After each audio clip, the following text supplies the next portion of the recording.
देशभर में Bharatiya Janata party BJP अपना 47वां स्थापना दिवस मना रही है।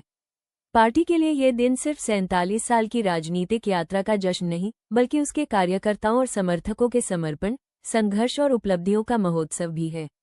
बीजेपी इसे भरोसे का महोत्सव के रूप में प्रस्तुत कर रही है, जहां पार्टी नेतृत्व ने जनता के बीच अपने संकल्प और विकास के विजन को प्रमुखता दी है।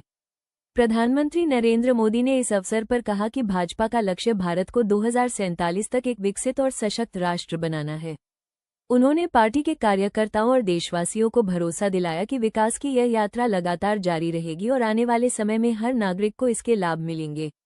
पीएम ने कहा कि पार्टी ने हमेशा देश की विविधता में एकता बनाए रखने और समाज के सभी वर्गों के लिए समान अवसर सुनिश्चित करने का प्रयास किया है। हालांकि इस उत्सव के बीच आम जनता के लिए सवाल यही है कि क्या ये भरोसा और संकल्प उनकी रोजमर्रा की समस्याओं को भी कम करेगा। महंगाई आज हर घर की बड़ी चुनौती बन गई है।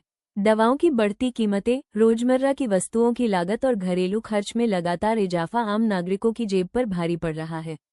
इस परिस्थिति में बीजेपी के स्थापना का संकल्प और आम आदमी के रसोई का विकल्प के बीच विरोधाभास दिखाई दे रहा है।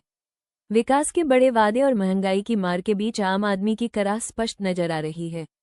लेकिन विपक्ष और समाज के कुछ वर्ग इस उत्सव को केवल विकास का जश्न नहीं बल्कि महंगाई, बेरोजगारी और आम आदमी की समस्याओं के बीच विरोधाभास के रूप में देख रहे हैं। बीजेपी के विकास और संकल्प के पैमाने पर जनता का भरोसा और उनकी आर्थिक वास्तविकताओं के बीच संतुलन बनाना अब पार्टी के लिए बड़ी चुनौती है। इस 47वें स्थापना दिवस पर सवाल यही है कि क्या बीजेपी का भरोसे का महोत्सव आम जनता की कराह और महंगाई की मार के बीच कितनी मजबूती से कायम रह पाएगा। क्या ये संकल्प आम नागरिकों तक सकारात्मक रूप में पहुंचेगा या